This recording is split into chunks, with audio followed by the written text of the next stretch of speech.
This might look like a 100-year-old elementary school, and that's because it is, but it's also our home.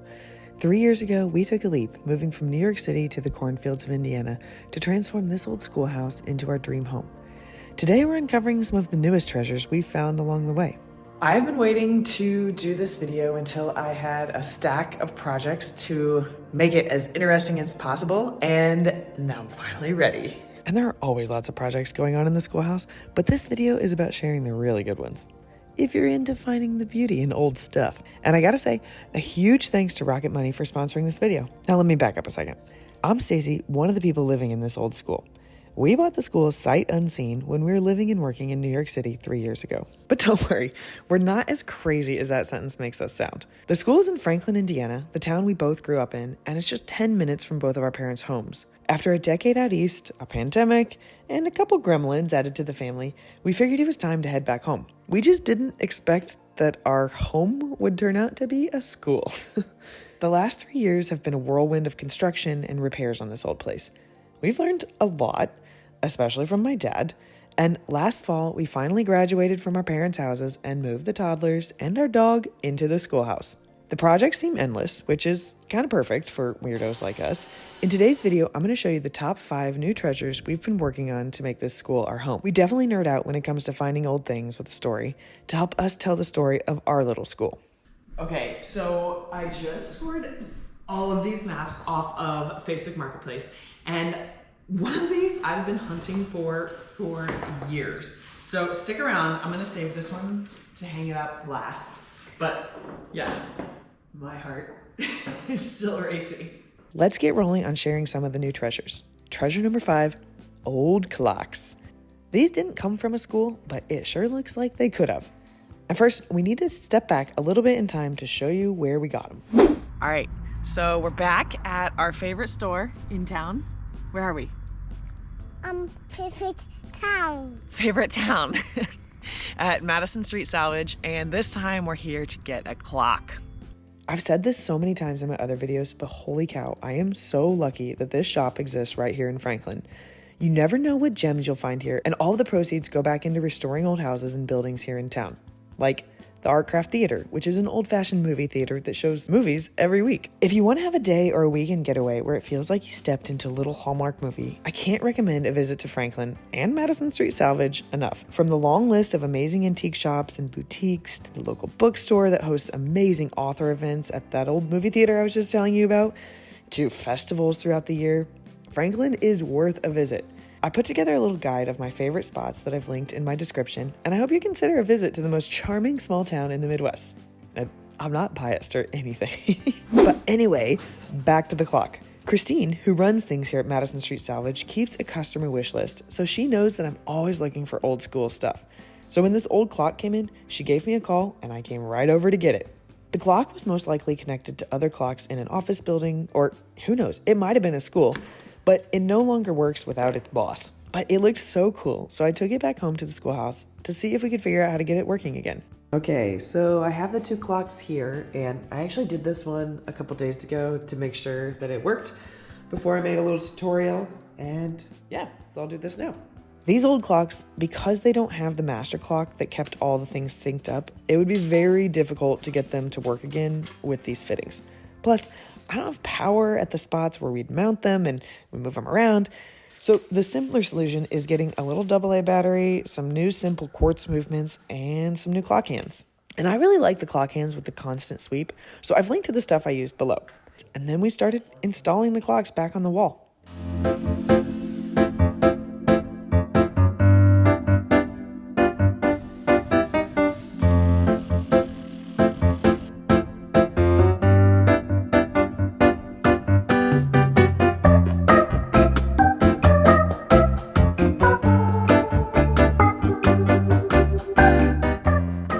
And I actually have one other clock in the kitchen here, but this one came from an IBM plant, and I have to thank Loretta who sent it to me for the schoolhouse. I just really love these old clocks, and it makes me really happy to see them back in action.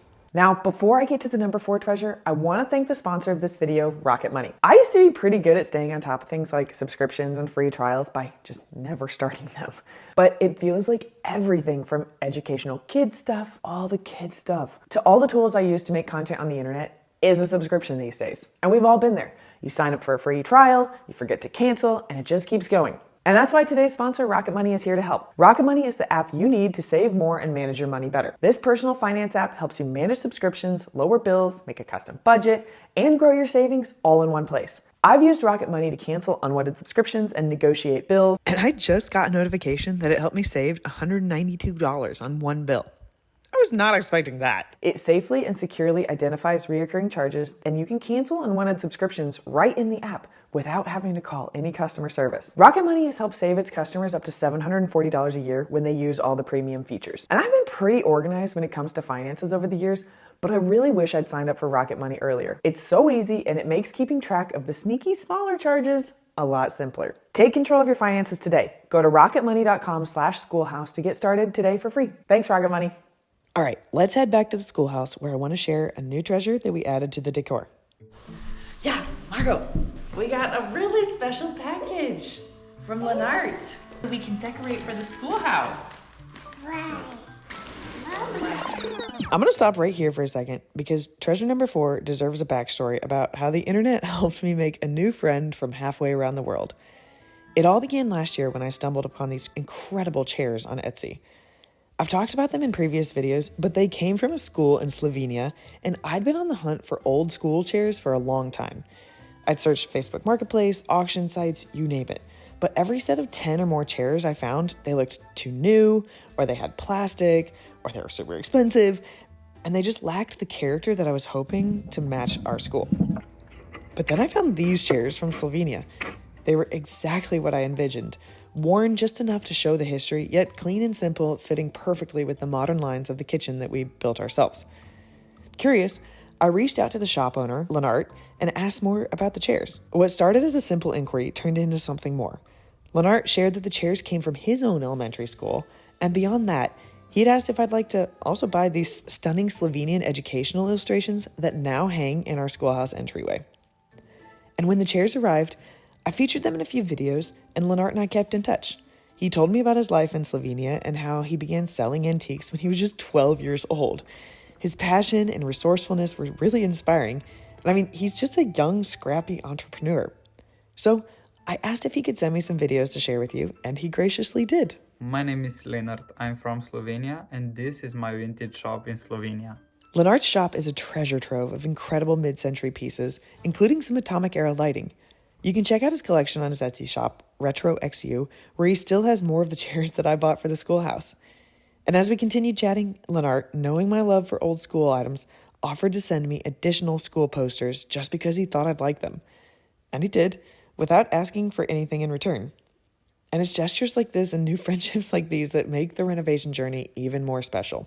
Open this, Mama. Yeah, we'll be really careful, okay? Ah! Wow. Inside were these incredible education antique guides, kind of like the ones we have in our entry, except on very different topics. There were some on anatomy, one on ocean life, and one very hilarious one that we will reserve for hanging on special parties. And you might have peeped a couple of these hangings in previous videos, but they're hung in very special spots around the house right now. And my son Arlo specifically requested the guts guys. I truly can't thank Lennart enough for his incredibly generous and thoughtful gift. His kindness has left me genuinely touched, and if you're ever on the lookout for beautiful mid-century European pieces, whether it's lamps or chairs or something unique, Lennart's shop is an absolute gem that I wholeheartedly recommend. Hopefully he'll come visit the schoolhouse one day, and I'll get over to Slovenia. Now on to treasure number 3, chalkboard doors. We recently added these old chalkboards to the massive divider doors that we got off Facebook Marketplace when we were living in Philadelphia. The doors came from a school in Conshohocken, Pennsylvania, and when I saw them on Marketplace, I got so excited. This is yet another example of how restoring the school has taken us on a journey, finding pieces from other old schools across the country and the world. In the summer of 2023, right when we moved home from the East Coast, I spent countless hours stripping and restoring the school's original doors, including a few extras like the Conshohocken doors. But there was a challenge. The bulletin board and chalkboard material in the doors had warped and deteriorated because it was basically just corkboard. That part of the doors, it had to go. And after I removed all the disintegrating boards, I began searching for authentic slate chalkboards. Once again, Facebook Marketplace came through. And I have to give a heartfelt thank you to the wonderful Missy who sold me these slate chalkboards that her grandpa had saved from Odin High School here in southern Indiana. For decades, these chalkboards had just been sitting in his barn. With a little bit of help from YouTube, we learned how to cut the chalkboards to fit perfectly in the doors, and then we installed them.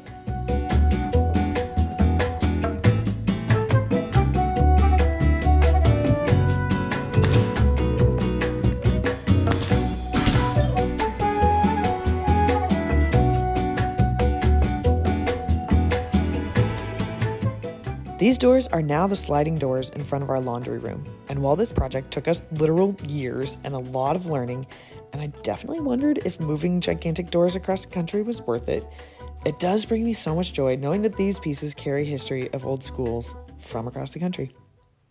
Treasure number 2, original school stuff.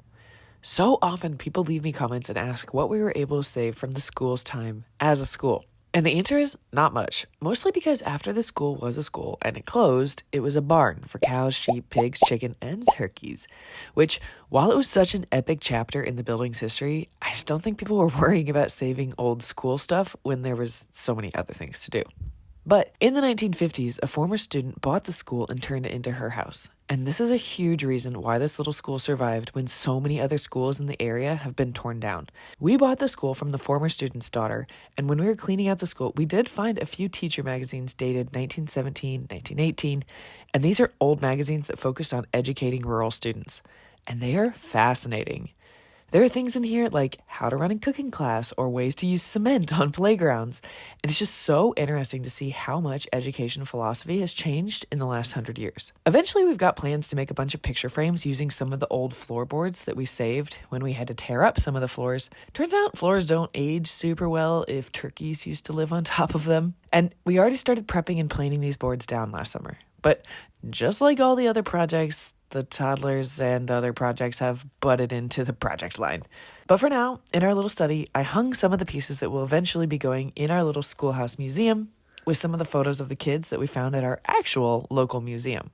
Okay, so we were just outside playing with the kids in the snow, which explains my outfit. But I want to quickly show how I've been framing some of teachers' magazines that we found in the school right when we bought it. So these are over 100 years old. So trying to figure out how to frame them, still show that they are a magazine, still show their texture, keep them safe, and also display them to show the school's history.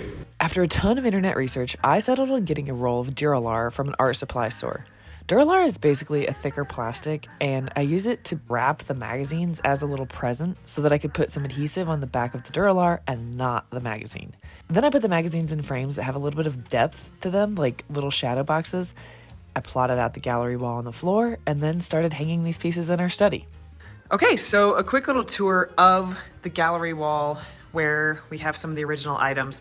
Again, these aren't going to be the permanent homes for these frames. Eventually, I would like to have the little school museum exist in this front room, but we have to make the picture frames. So yeah, so these were some of the teacher magazines that I found.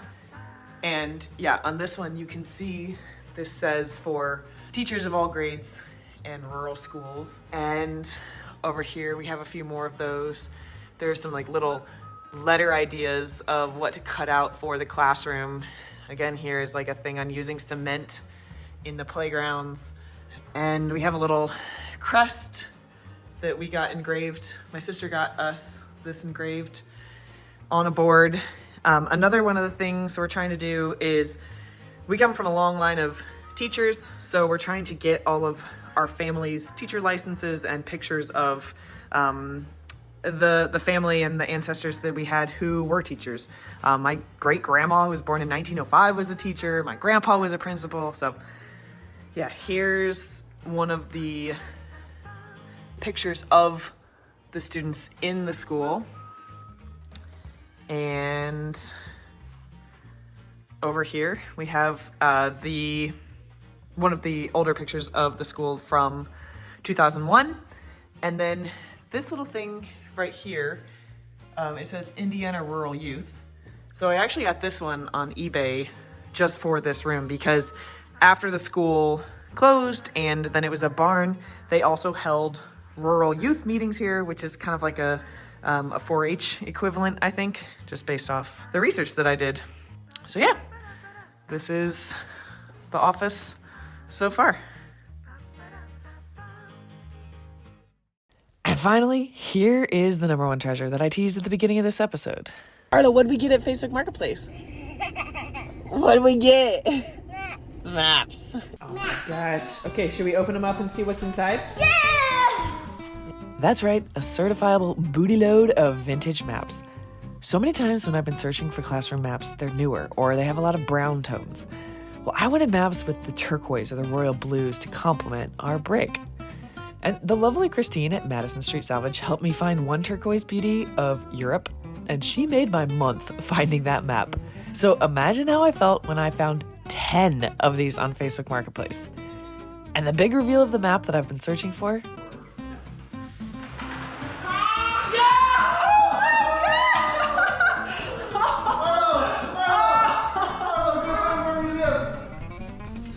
Oh my gosh! No, we live, Mark was closer. Yeah, we live right there. Oh my gosh! Yeah! It's of Indiana, of course. And I just love the pastel color palette that this map has. You also have to forgive my Crocs. I have already been absolutely roasted in my family chat for them. But the joke's on you all. These aren't just Crocs. These are furry Crocs, so they are warm. And they also came with matching dog Crocs for Pim. My friend who still works at BarkBox sent me these when they finally set up the Crocs x Bark partnership, which had been a dream of my teams and mine when I worked there. And we made quite a bit of social content begging Crocs to make dog Crocs with us. Red Croc, yellow Croc, but no Crocs for dogs. Shiny Croc, platform Croc, but no Crocs for dogs. Gibbets Croc, spicy Croc, but no Crocs for dogs. Chimkin Croc, cars Crocs, but no Crocs for dogs. I can put my dog on a Croc, but I can't put my Croc on a dog. Though it turns out Pim is not a fan of the matching footwear, but Eeyore doesn't seem to mind. Anyway, we hung some of the maps throughout the school, and I find them so delightful. They're big pieces of color that feel right in these spaces, until we figure out what else we're gonna do in here. And right now, we've got the Indiana map in the living room, the Europe map, and a complimentary world map in the office, a world map in the kids' hallway, a map of Asia in Arlo's room, and I still need to hang this North America map in Margot's room. Have a few more maps, but not quite sure what we'll do with them just yet. In other updates, still working on tons of projects, of course. I painted the pantry room in our basement, a task I do not recommend doing if you are in a 1-mile radius of a toddler, but we survived. I made some canvases for some large-scale paintings that I've got planned for the kitchen, and my dad built us a dang countertop for the pantry, so thank you, Dad. And I've also been hanging some plants. These are actually some wall-mounted vases where I can put some pothos stems in them and let them root, and I don't have to water them for a few months, but they still have the vibes of some wall vines. And up next, I've got a full tour walkthrough planned, and then more stuff on our garage, a lot more rearranging furniture, some new rugs featuring a mischievous toddler, and who knows what other projects are gonna hook us in this journey of turning an old school into our house. Thank you, as always, for following along, for all of the comments, advice, and ideas. Until next time.